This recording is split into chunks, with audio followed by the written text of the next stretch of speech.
Well, good evening, everyone. Welcome to another episode of Tasting in the Dark. If you are not familiar with this show or this format, this is where three of our happy-go-lucky tasters are going to taste through 6 wines on a blind flight, 3 whites, 3 reds. They have 15 minutes to absorb, evaluate, and wax poetic about said wines, at the end of which we will have them review the wines with us. We will talk in depth about their preferences and some of the things they liked or disliked in the wines, and then we shall reveal favorites. At this point, should we go through and introduce our tortured panelists this week? Steve, how about you go first? They can't speak. I'm Steve. Remember? They can introduce themselves, can't they? Yeah, The microphones are off. Susan, just let me know. Okay. Steve, go ahead. Didn't I just wait? Hold on. I have to turn them on. Stephen Mirasu, Stephen Kent Winery, Livermore Valley. Pleasure to be here. Looking forward to tasting these wines. I'm Stephanie, right here, Napa Valley, vintner, founder of Fly Wine, and partner in Jocelyn Vineyards, Emerson Brown Wines, and Massive Consulting. I am Joël Wojciech from Ame Restaurant in the St. Regis in San Francisco, and I live in Napa, drink a lot of wine, and I'm going to have a lot of fun with those. Excellent. Okay, so at this point, I'm going to count down from 10, 9, 8, 7, 6, 5, 4, 3, 2, 1. Start tasting right now.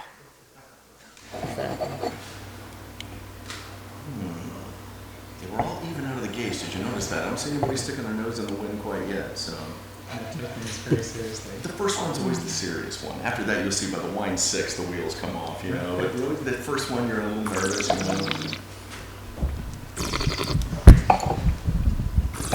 Those of you at the home audience, I don't believe Joel's accent is actually real. He's been working on it for years.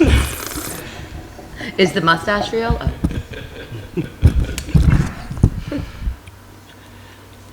We'll have to check if the drapes match the carpet.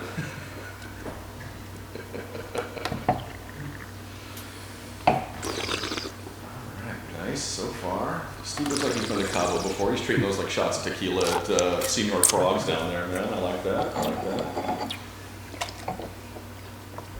I noticed they don't get less of tasting.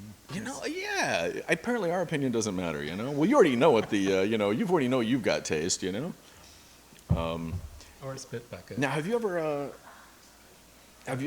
investigated this When Wines Taste Good app? No. Have you heard about this? The I have not. the biodynamics of wine, where you can have a root day, a fruit day, or a leaf day. Oh, yes, I've heard of that. All right. Do we know which day we're having today? Anyone? Team Stephanie! Team Stephanie! The bullpen has officially arrived. So, Christopher, it's your job to talk. Yes. All right, Joel is getting in there. Now, you know, the reason why I brought up that whole website about the the fruit day, the leaf day, or the root day is we were wondering if, depending on what Joel had for lunch and is still trapped in his mustache, if that'll affect the palate of the wines this evening. I think Stephanie's a great example of how work study and parole can do wonderful things. I think as long as you serve your time to society, I think you're allowed to go back out and mix with the general public again. We're certainly proud of her. I think it's been a long journey for her, but I think we're seeing great things out of her, so we have a lot of hope for the future.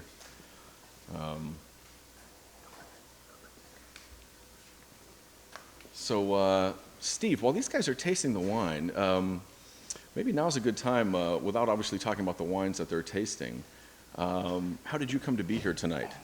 I actually brought the wines tonight. Nice. That immediately makes you one of our favorite people in the room. And where did you bring the wines from? Well, the reason I'm here is because I own a business that is a brokerage, Okay. distribution company, Okay. and import company. Nice. Are there And- lap dances, or is it just By my wife, Faith, yes. excellent? She's a very understanding woman. After meeting you for the last 5 minutes, she's very forgiving, apparently. Yes. No, she's not. Do you have a shop that is a brick and mortar somewhere, or is it all online no, these days? We're wholesale only. Wholesale only. Okay, Yeah. so So we sell throughout California, okay, and we have a staff of 26 salespeople around California selling our wines. holy Toledo, man, that is a crew. You keep all these people gainfully employed and out of the rain? Yeah. Fantastic, man. Would you say there is what got you to this point in the wine business? Did you start out this way wanting to go into wholesale, or were you? It's actually been a journey that's lasted over 30 years. 30 years. I moved from my hometown of Denver, Colorado to Los Angeles to play music, and I actually did have shorter hair at one point. But, I soon after moving to LA got a job in a wine shop. It was actually a local tasting room. I graduated to a fancier wine shop in Beverly Hills, and then I decided I didn't want to work weekends anymore, so I went to work for a broker. That broker turned into a well-known California distributor company, and after being like their top sales guy for 6 years, I went and started my own company in Los Angeles. And in the year 2000, my wife and I moved up to Napa. I had already started a business which was a winemaking venture, and I started a new distribution company all over again, and my wife is now my partner. Fantastic. Do you sleep ever, or is this just something you hang upside down for a few hours at night? Like, how does this, and how do you convince somebody that they should let you broker their wine instead of somebody else? Well, after 30 years, a lot of people come to us, so No a kidding. lot of referrals. By the way, self-promotion is a big part of this. You know, we're very much a big fan of that. You know, let's just spend some time talking about how great you are. What have you seen over the years in your business and brokering and offering wines to people out there in the world? Hey, remember you three, 15 minutes, man. You still have to pour your own reds up there, all right? Let's not get too poetic. What makes people want to offer their wine through your brokership than somebody else's? Well, it is, of course, competitive, but I It think is extremely out there. a lot of it has to do with personality. Excellent. And Which one in your company actually has one, would you say? certainly not me. Did you try one on every once in a while? Do you do like a fake accent like Joel once in a while? Or, you know, today we're going to be Dutch, you I know? actually do some good impressions, but Nice. I, Now, it sounds like you went to LA to play music and then you went immediately into the wine business. So does that mean the music thing didn't work out, or the street corner that you were working was already taken, or how did the whole music thing kind of evolve for you? I actually fell in love with wine, and From that same street corner, or there were a couple of guys drinking wine out of a bag, you just kind of jumped in, or how did this all go down? well, growing up in an Italian family, I was exposed to wine early on. But when I was working for one of the retailers in Los Angeles, I had an opportunity to travel to France. This was back in 1984. They still let Italians into France? When did this start? And that kind of did it for me. I was like totally in love with the wine regions. And Was there an epiphany wine for you in France? Was there that moment where all of a sudden you realized there was a whole new world coming your way? actually, the epiphany wine was not in France. It was drunk in LA, and it was a 1959 Chateau Lafite. Ah, all right. So we're going to start there, huh? Yes. A 59 Lafite in Right. LA, you know? Is that a cliche? I mean, a 59, how did you It's come a true across a story. 59 Lafite? I had a friend in Denver who was basically a drug dealer, and he sold to this guy that had a great wine collection that got him into wine. So he brought some wine to California, and we opened it, and we're like, this is fucking great. Now that they've legalized in Colorado, are you regretting your decision moving to California? Not at all. Not at all. No. Not at all. Is your brokership going to include marijuana in the near future? No plans No, for no that. plans at all. Okay, No. so you're not going to diversify. You're going to stay with the wine thing. We already have Jim Clendenin making marijuana-laced Pinot Noir. He is not the first to do this, is he? He may be. I don't know. Now, are you going to have an actual section of your brokership for dispensary wines? Dispensary wines. Well, that's what they actually call them here Is in this like California. where, wines you know, on tap or something? Well, no, that's actually where you can go in and go, okay, I would like a Northern Lights Pinot Noir, or a Buddha's Hand Chardonnay, or are you seeing crossing over of strains with certain varietals? Varietals, yes, but not So nobody's actually open and notorious about the kind of marijuana they're using in their Right, wines yet. no. We haven't gotten to that part of labeling yet. Right. All right. Okay. Do you see us going in that direction? I do not. You do not.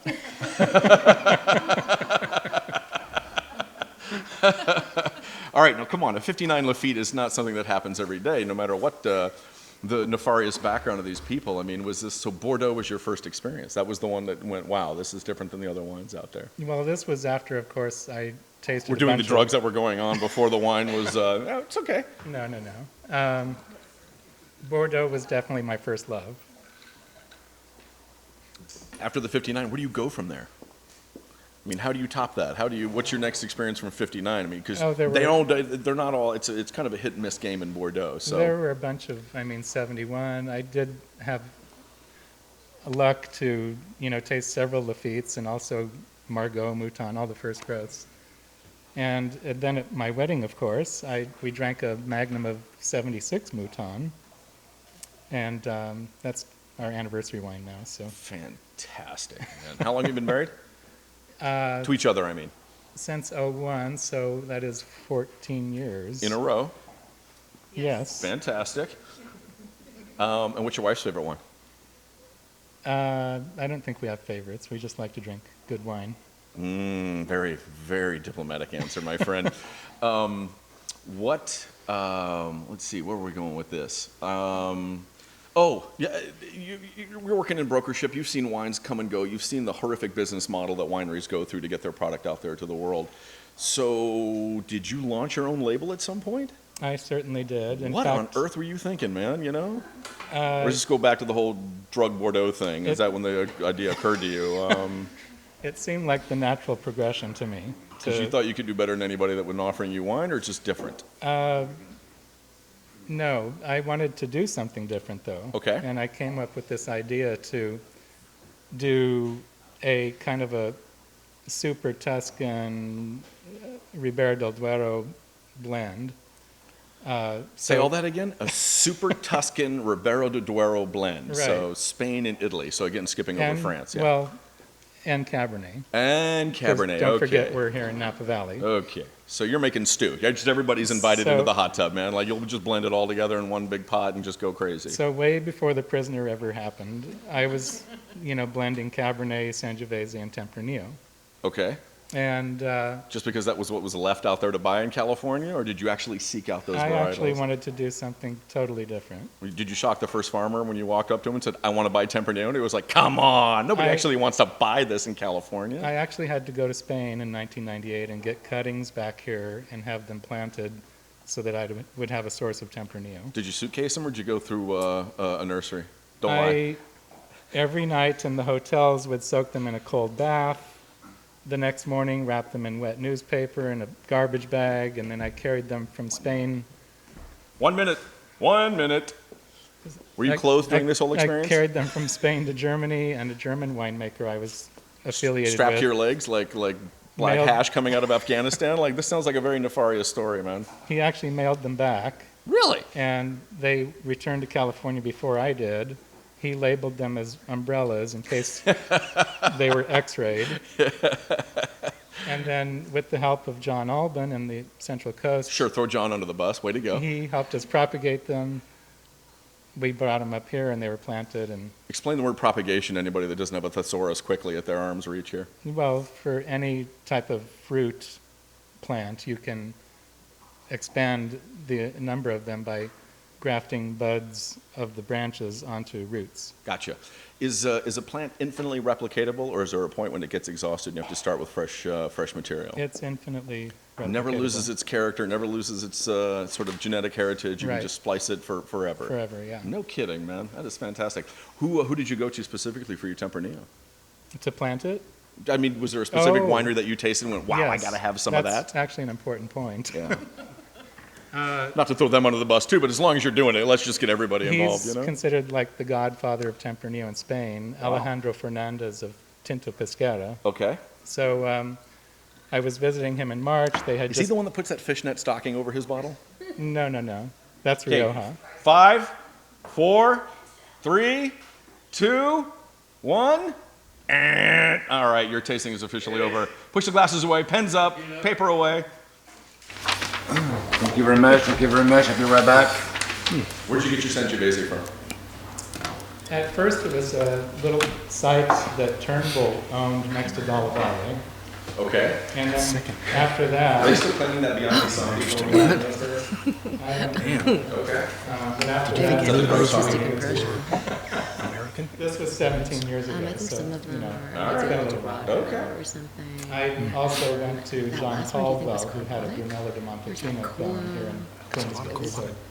And is that what he told you it was, or do you actually know that's what it And was? that's what he told me. All right. And by the way, Are you normally a trusting person? I no longer Okay. use Sangiovese anymore, so Okay. we'll talk about that. Did you give up on California Sangiovese? Like some news was really I did, interesting, but but everybody first else fight, I did. could Okay. turn cool. And I like Oh, sure, you're the last guy holding the flag. Is that the one we're just, gonna I like take? I still acids. believe in Sangiovese. I like this one. The third one, yeah, it's third one? interesting. So you three, how was the tasting for you? It was very Did you see the interesting. shrug? Did you see the shrug of the shoulders on that one right there? Is that AKA for it sucked, or is that AKA for you actually like? Are you looking at the jailbird? Oh yeah, totally. I learned that move behind. By the way, I love the lasering, the teardrop. You can no longer really see the shadow of it under the one eye. That's awesome. I love my dermatologist. Brett Loftus, shout out. Overall, it's a flight of 6 wines. Let's start with you, Paroli. This is not a reputation or any sort of rumor I need spreading. What did you? Only that one time it was a mistake.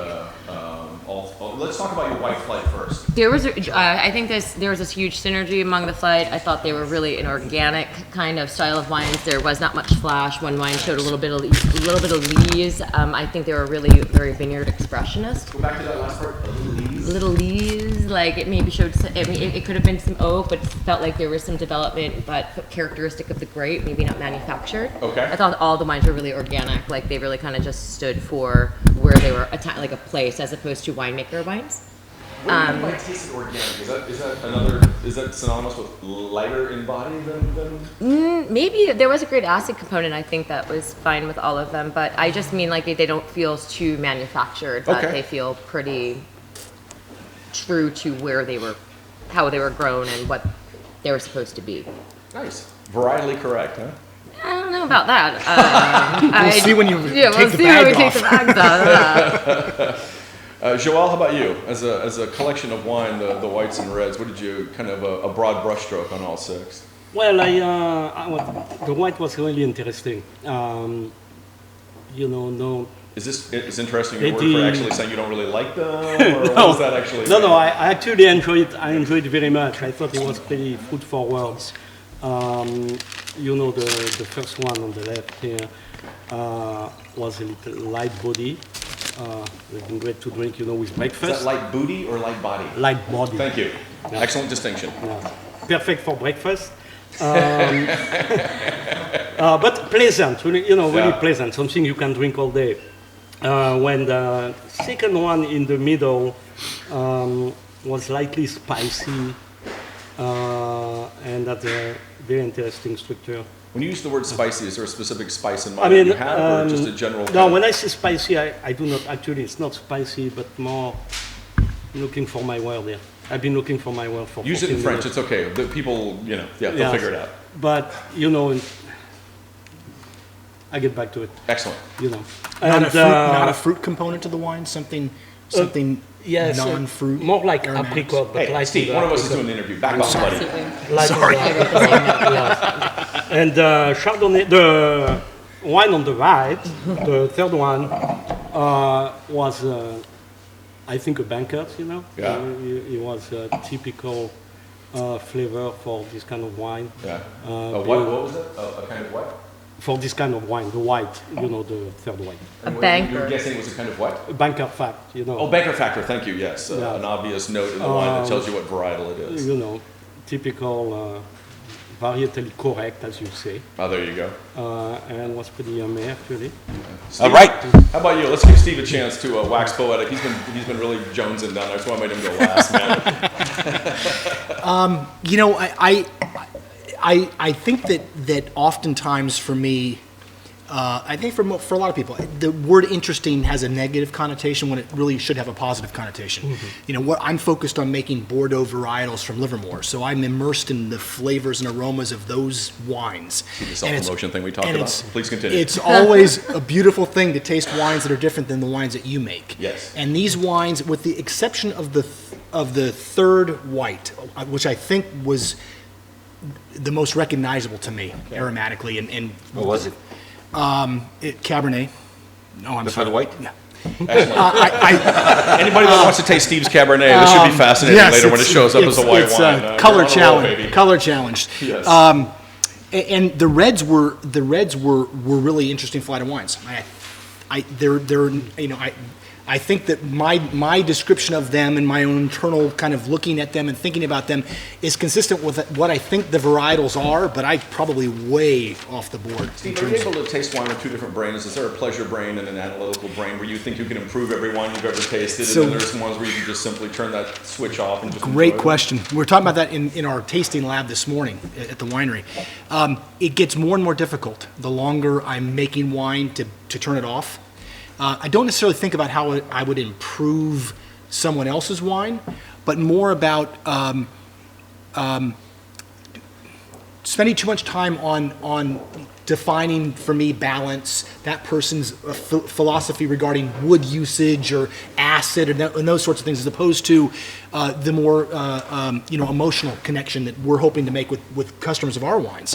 I try, but it gets hard sometimes. Stephanie, did you say But you on also the- made a little wine? What's that? Did you also say you Yes, made a little yeah, wine? but going to Steve's point really quickly, I think that's what makes actually your category of overall impression really challenging. I find it really challenging to go and criticize someone's art when they poured out their vision onto it. So I have a hard, my overall impression might be, nah. But they were striving for something, right? And somebody out there gets that impression. So I have a really hard time with, I couldn't give anything less than 1 because they accomplished something. They put something out there and in a bottle, and even though maybe it's not what I want to sleep with every night, it's something that they went and had a vision and accomplished. So yes, and I do mostly Napa Cabs, but with fly-wine, fly-wine.com, Yeah, exactly. I am working and collaborating with Taking notes, yeah. vintners all over who have different visions, and we collaborate on the end product for that vision, because I think everyone has their own story and pathway to get to that So, all right. final product. So, we're going to start to review the wines. I'm going to be asking questions about, you like it, you don't like it, why, and etc. And with DDR, obviously standard under Joel for the accent, by the way. You would, yeah. that's right. And then you'll be talking about the wine a little bit more about the background of it. So the first one, the least favorite of all, is wine number E, or 1E. So let's reveal this thing here. E. Sing the song if you forget how the alphabet goes. It helps me. So E. Stephanie, you don't like it. Joel, you like it. So why you like it, Joel? I like it when I test wine, I always think about the food I will have with it. And, I would love this wine with a duck. Duck. So you're bread. bringing When I this to relax food. in my head, I'm playing this food wine game. And I'm pretty sure like that, on its own, he has a certain characteristic, but if I have it with a duck and the right sauce, it would be. Will you guess the varietal? What kind of grape is it? Will you guess it? Oh, I think it's a Sangiovese. Okay. About you, Stephanie? I was going south of France or something. It feels really hot to me. It doesn't feel like there's a lot of fruit development in it. I love acid, but for me, it's almost what's it called? What's in your gut? That acid in your gut. Yeah, that. All right, it's just that too one. much. So the one E was an Hermitage actually, and It's not the south of France or Sangiovese, but take credit anyway. Get Go, baby. I was go, closer man. without bidding over. An Hermitage? Oh, south of France, not the south of the Rhone. Gotcha. so Okay. tell us a little bit about this one year. How big of a production this is, and etc. What vintage?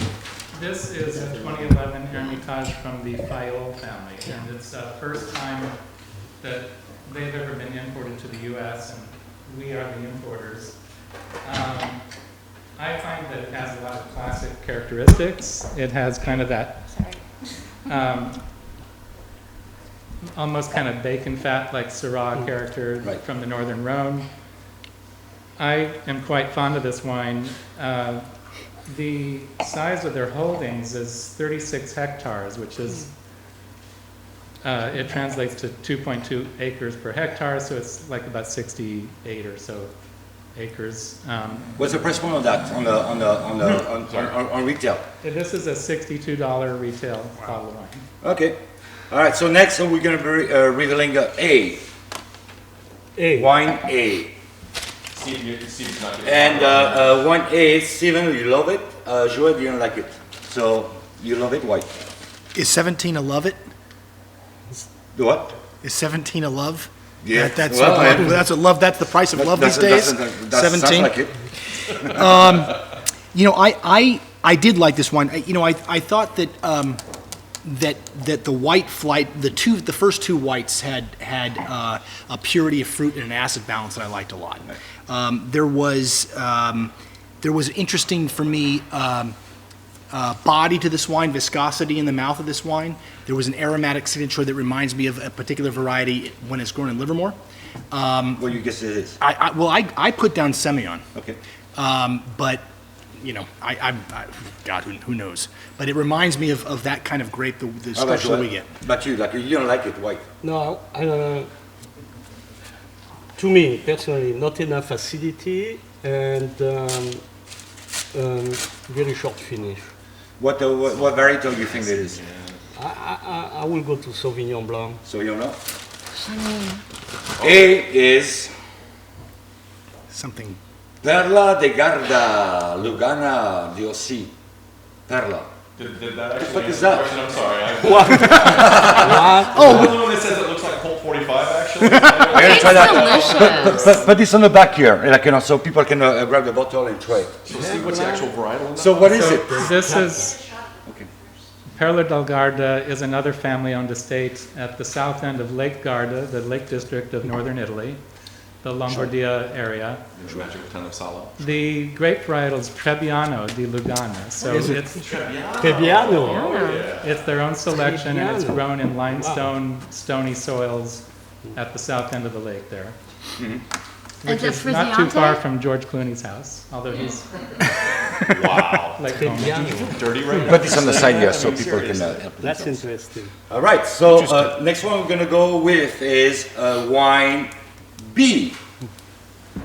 So wine B, that's a good score. I mean, I get a 15, I get a 17, I get a 15. You know, that's pretty good. So I haven't heard from Stephanie. Stephanie, that's one of your favorites. 7 points. You know, tell me why you like it. I just really love the nose. I actually kind of thought it was flabby, but I absolutely love the nose, and I'm such an aromatic person, so it got like a perfect score in Aromatic. That's the word I was looking for. Thank you. and but I did think it had a really good aftertaste or finish, as some of us. But yeah, I really enjoy the nose. It's got like, it's a little bit tropical. It's a little bit mineral. It's a little bit stony. Like, it's just, for me, that's what wine's about. Yeah. I'm gonna go with Steven. So 15, no, why not 16 or 17? I couldn't dance to it. No. What do you mean by that? I don't know. I You're not a dancer? just made it up. I like the wine. I like the wine. It shows like it. I mean, Yeah, I thought there was an interesting carry through structurally with the wine. You know, for me, the fruit component seemed like it might be slightly sweet. There might be a sweetness there, and it finished extremely dry. Is it like residual sugar? Yes, I would expect residual sugar on the finish, given how candied the fruit note seemed to me. And there was a floral and fruit note component, kind of a matrix together that Is that a bad thing, residual sugar in wine? not necessarily. Not in the wines that are meant to have residual sugar. Right. Cabernet, it's a bad thing. Okay. Would you guess the varietal? It's white.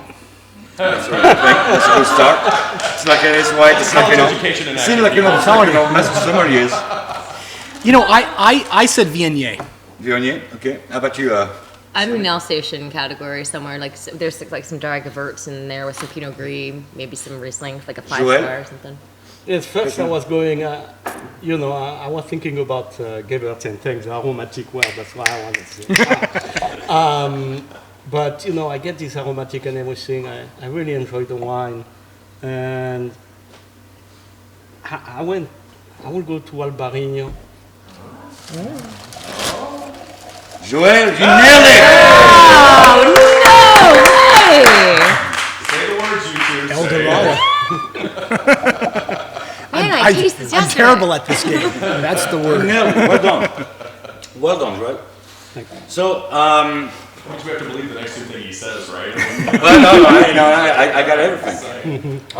Next one we're gonna go is wine C. So, Yeah, we did Joel, the do same you mind thing like with passing the this wine. bottle aside here so people can try? Yes, please. Yeah, please. No, I'm sorry. Yeah, you have to jump. So I'm sorry. I'm going through that. Yeah, I'm sorry. This is one of the aspects of our company. Besides importing and distribution, we also broker local California brands. This is an exciting new project by a colleague, a wine professional that we've known for many years, Boris Guillaume. Boris Guillaume. When Boris put his The loudest wine taster actually on the record in North America. Please continue. When Boris put his concept together about making stylized versions of wines that he loves, he hired Helen Keplinger, who's one of the great winemakers of our generation, to make his wines. So he's a very lucky guy to be working with Helen. He's got a great vision of what he wants to do with his wines, and this is his first release of his wonderful Waterfall Cellars Albarino. Those fish on the label? They're koi. And there's a Japanese legend about the koi that were trying to get over the waterfall. After trying for 100 years, I think it was, one of them got over, and when it did, it turned into a beautiful dragon. It is. What's the price point? This is $30 retail. Is that expensive or inexpensive for Albarino as a brand? I think if you're talking about Consgard, which is much more expensive, I think, this is, as an entry first release, it's an excellent value. And when you look at the people behind it with Boris and Helen, it's something you have to have. Do you often compare yourself to John Consgard? I didn't do that. Okay, excellent. What was the price point on the Trebbiano? Trebbiano. I'm sure we pay Oh, for the it. Trebbiano, that was I would have paid $18-20. $21. Cool. With tax? Yes. Yeah. All right, so let's move on to wine number, this is the C. And Stephanie loved it. Joel, you really loved it. Stephanie, not so much. So I'm going to start with you, Stephanie.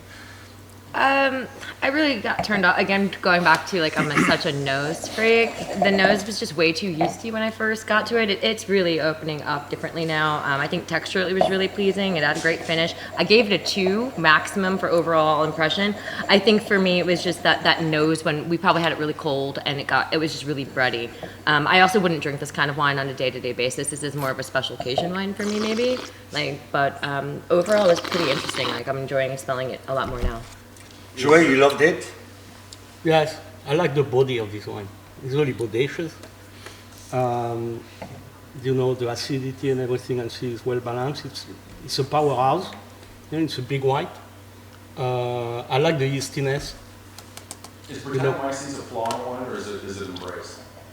Is it what? Is that a flaw in wine, or do people actually do it on purpose so that it adds a certain nuance to the wine? I have the feeling they do it on purpose. Some people do it on Yeah, purpose. I don't think Yeah. it's really natural. But How about you? Do you love Brettanomyces in your cellar? I saw the laugh. No, we talk about this a lot too at the winery. It's a cultural practice, I think, in most of the old world. It's what you grew up with. Your father made it. Wines that had that, your grandfather. Cellars were generally not very clean. Cooperage was very old. In California, it's definitely a flaw in my mind. There's no way to control it, really. So So it's so sterile, though. I mean, it's just, you're trying to create your own culture, but having everything like really sterile. I mean, like you know, I you can do actually, anything. I understand what you're saying, and it's an interesting point. I like a little bit of funk, you know. So how you get but- that then? Well, you taste somebody's wine who's got funk in it. Oh, that's right. So it's not yours. No, not mine. I mean, it's right. I mean, it's just it's not. You know, again, a cultural practice in California is that's no bueno. You know, you I don't know. Who because said that, it's though? who says that? Most of the press, most of the winemakers I know. Okay. Right. So, like, look, you know, so this is like, you know, this Most is, of my customers. See, no. That's like a, but you know, okay. What do you think it is? What do you think it is? Oops, excuse me. I think it's a Chard, The what? Chardonnay. Okay. What do you think it is, Stephanie? Yeah, I'm about there. Yeah. Yeah, that's my guess. California. Like, where is it from? I mean, like, you know, France or like, you know, Australia or Chile or what? I will. Peru. That's a good point. That's not. I don't think it's the old world. I think it's new world. It might not be California, but I will go. California. Okay. What about you? Yeah, No, no, I'm California. thinking it's California. I think it's, yeah. How about you? It seems like there's a fair amount of acid. There's, for my taste, too Yeah. much wood in the nose, but really pretty, you know, body through the mouth. I think it's a cool climate, California, somewhere, Sonoma Coast, somewhere, Sonoma. But it seems How like much California. will you pay for it? How much did I pay for it? Would you, or do you think it is? Well, no, it's just How like, much you know, would- tell me, like, you know, about the taste. The varietal has nothing to do with it. It's probably expensive. It's So much? probably $40 $40 plus. Yeah, I'm thinking it's probably $55 or so. 50 bucks. I don't pay for wine. Can I drink with you more often? You got my card, right? So how much will you pay? If you have to pay. Yeah, I will pay in the cheap bastard. 40s. Yeah. 40s. Yeah. 40s? All right. And this is a new Saint George. Wow. Really? Please, go ahead. Which This vintage? is- 2009. This is a very rare wine. Fornicated Louis St. George, huh? I don't We get, got Chardonnay. I don't get the mean, California thing in this wine, but Joel, you should go with your heart when you like a wine. It's going to be French. Yeah. Okay, so Okay. this is quite rare, a Nuit Saint Georges Blanc.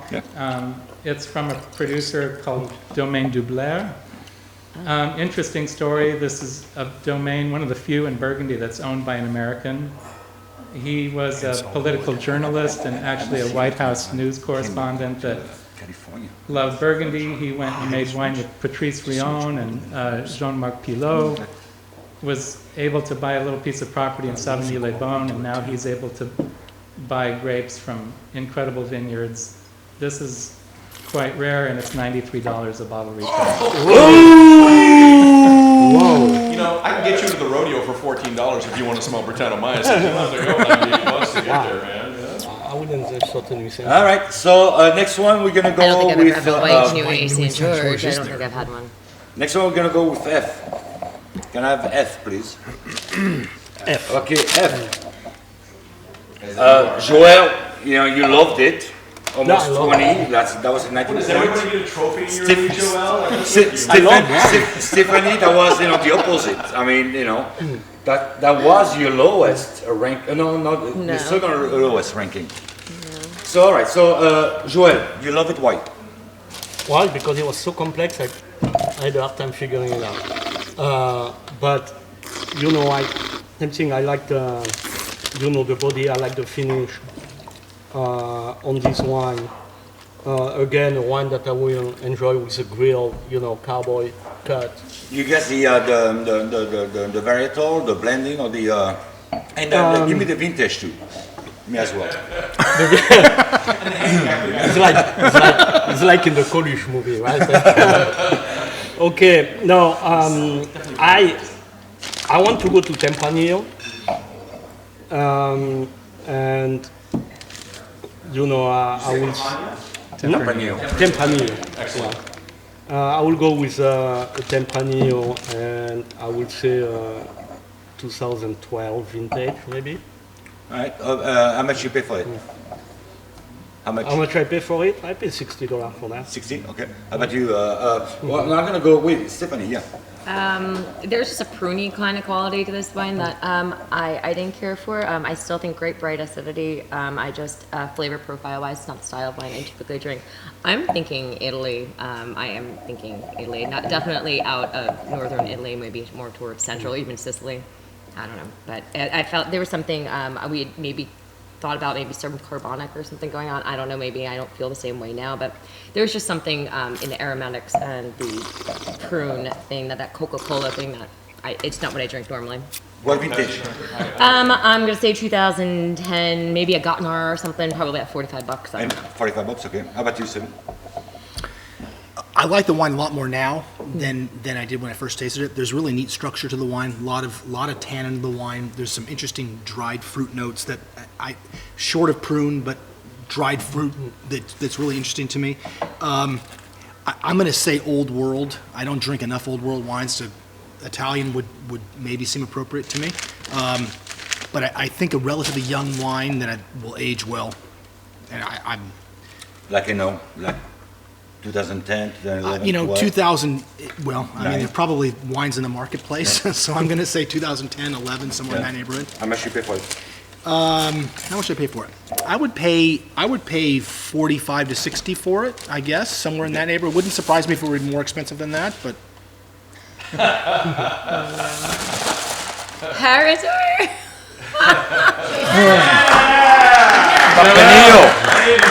is it Tempranillo? really? No kidding. Yeah? I drink a lot of these wines. Peter, that's not fair. A ringer. Tell us about this wine. It makes me happy that everyone thinks it's old world. That's something I like to try to achieve. The fact that it's 2007 and it hasn't actually been released yet. Really? It's an upcoming release in June. It's a Reserva cuvee, which I kept in barrel for 3 years and in bottle for 5 more. So I release it after 8 years from the harvest. It's going to be $57 retail. Oh, nice. And it's 64% Cabernet, 36% Tempranillo.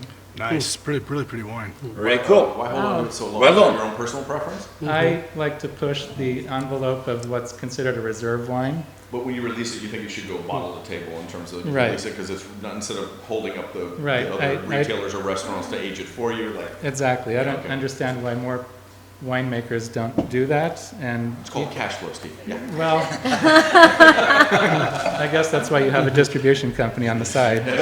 What's the production level on that wine? 120 or 100. Let me see. What is it?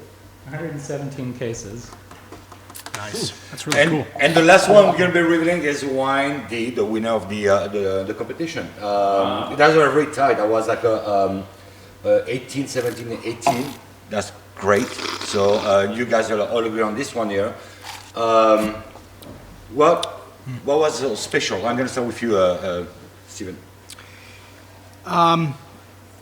Again, what I liked about the wine was I didn't know really what it was. And I had some guesses as to what it was, but it was a great structure of the wine. Again, really interesting aromatic notes, some tea, some rose, some really neat neat aromatics, great flavor. I thought great structure throughout the wine. Nice length to the wine.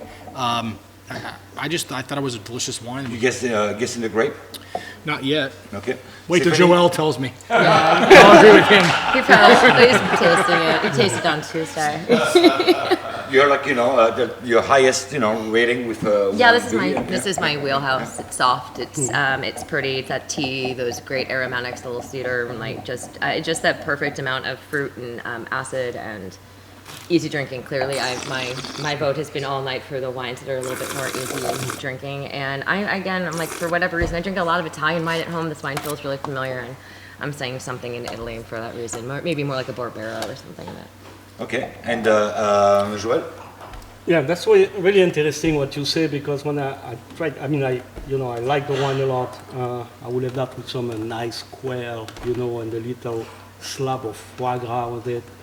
Tell you a restaurant buyer. When- It's killing me. On the nose, I was going, as you say, like Nebbiolo, Piedmont in northern Italy. But then I look at the rim, looking at the wine. You know, I was thinking maybe Grenache.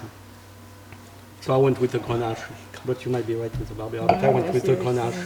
And like all right, that color. so I'm gonna reveal that. You're gonna tell us the price point. But New World or Old World? I'll say Old World. Old World? Yeah. New World, Old World, I'm thinking Old World. Old World. I want to say it's Old World. Okay, you're ready for Old World? Oh, So, can you hear me on this mic now? Oh, cool. Joel is amazing tonight. This is he's this wrong. is a wine from Sardinia called Canonau de Sardegna, which is a synonym for Grenache. Ladies and gentlemen, join No kidding. come on, into the studio. No way. Actually, they believe that Grenache originated from the island of Sardinia, and this is a producer named Gabas. This is their Reserva wine from the 2010 vintage, which was declared a Tre Bicchieri winner, which is considered one of the best wines of Italy. On Sardinia Reserva, is that 2 years in oak, 3 years in oak? What's the barrique I protocol? believe it's 2. 2 years, thank you. I don't know how you get a Grenache out of this shit. I mean, this is like incredible. I mean, that's tight though. I mean, it's like, what's the vintage? 2010. 2010. Wow. I had Nebbiolo written down too, and I had Barbera as a note kind of. Just because I never had the this rose, expression. but then when I Yeah. look at the Yeah. wine, I never had this expression. I'm like, Different. you know, I say, okay, it cannot be because when So, I look at the I'm rim. jealous of restaurateurs because they get to taste so many different things that. We are pretty much now. So what do you think of the portfolio? Pretty good. Oh, yes. You like it? Really, Yeah, really nice Love it. definitely. Yeah. Yeah. Love it. By the Pretty, way, you know, that Refreshing. wine retails for $40. Just $40. $40. Can we buy? Do you have a website that we can buy some on tonight? we do not sell retail. We're only Yeah. wholesale. Only You wholesale. buy from me. I press an order like 20 pieces. Who's your number one retailer in the Bay Area? Number one retailer in the I mean, Bay in terms Area. of like the wines that you The tasted Trianon was tonight, who would you interesting. say is a retailer in the Bay I love Area it. I could that drink that wine actually all day. find But portion of all 6, partial of the 6? They're scattered about, Excellent. really. I Excellent. mean, Excellent answer. Where do you people live there? that was a great tasting. thank you. Yeah, thank you very much. I mean, that was Really like interesting wines, yeah. very, Really very neat. cool, very different Really than what we usually taste here in Napa Valley. The last word for my good friend Christopher. Christopher, any like a particular topic you want to touch on, or like your core? Well, you know, I gotta say something. When we talk about old world, new world, we talked a little bit about Brettanomyces. Would you say the old world embraces VA more than the new world, or is that something volatile acidity is something that has become more accepted in American wines as an acceptable flaw? It's just, I'm fascinated that the old world, what we would look at as a flaw in wines, is embraced as a stylistic choice in the old world. Let's do the last answers, 2 minutes each. You have 2 minutes, you have 2 minutes, you have 2 minutes. This is the last thing. That's a really good question too. I mean, there are legal limits in the U.S. for VA, and again, I look at it as something we need to guard against. You know, things that we would do early on in fermentation to try to make sure that it's not a problem. Topping barrels, obviously, as the wines age, that sort of thing. You know, keeping our hands on the wine. Famously going to barrel sweet. Exactly. The 60 or the 47 Cheval Blanc, right, was way out of what would be legal limits if there were such a thing then in VA, and it's regarded as the greatest wine ever made. So, again, I think culturally, it's one of those things that. You're saying the greatest wine ever made was flawed? Absolutely. I think Go on, record. I think that most people would say it's flawed. It was a very hot vintage for France too, but it was one of those things that everything worked together. It's a flaw, but if it's in balance, it's like Brett. You know, Brett in and of itself is a flaw, but if it's in balance with everything else, it adds interest and it elevates certain things and makes wine more complex and interesting, and delicious, which is what we're really after. Stephanie? Yeah, I mean, I grew up on the East Coast, so my threshold for tolerance for flaws in wine, I think, is greatly higher than people that are, their first impressions of wine are only Californian. Like, I couldn't afford Californian wines back, 5 years ago when I turned 21. And I would go to the store and I would buy these amazing Riojas and Italian wines. Brett is how Justin started. We, me being a New Yorker, my partner being British, we wanted to make wines that were similar to French style.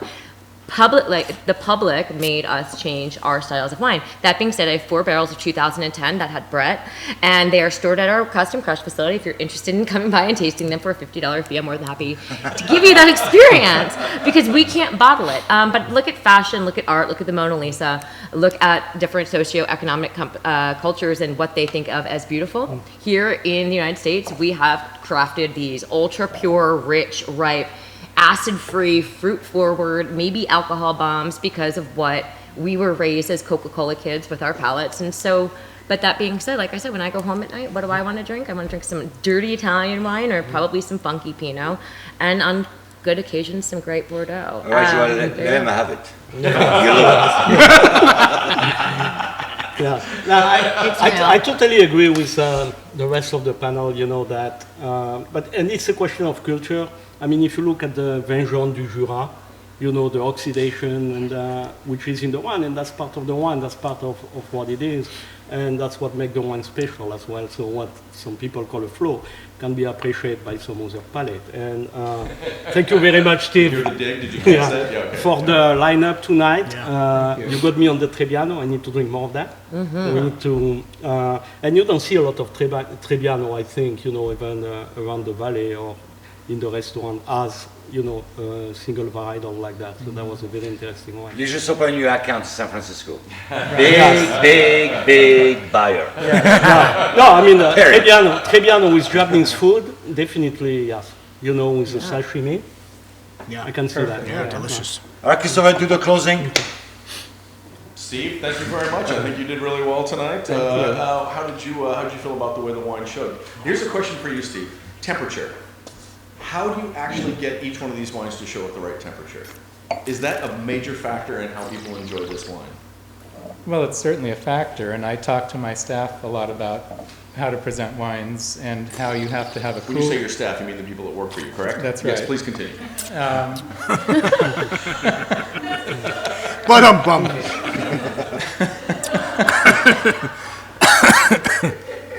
You must carry a cooler with blue ice and keep the wines at a good temperature. Way to end the show. What's a good temperature for drinking wine?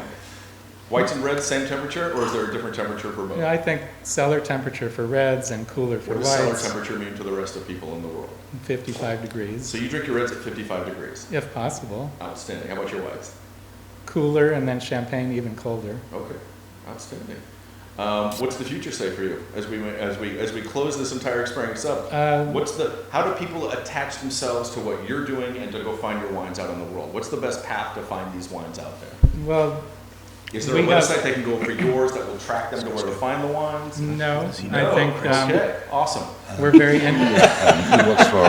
Your marketing department just called. They all quit, actually. Yeah. If you are dining around Napa Valley and happen to see a back label that says imported by Vintage Wine Marketing, that's us. Or Parador, of course, enjoys a lot of local support, and even around California. The future, I think, well, in the immediate future for us is Portugal. We're working on bringing some very exciting wines in from Portugal, and I visited there in March, and it's definitely something that's going to be happening. The dry wines, not the port. Yes. Yeah, absolutely. Well, fantastic. I want to thank you very much. Thank you. I got to say, I think we got a great panel for the tasting this week. I was very impressed, Joelle, as usual. The gold trophy once again. Joelle, thank you. Thank you very much, everyone, for tuning in tonight, and we hope you join us next time. Thank you very much. Cheers. So that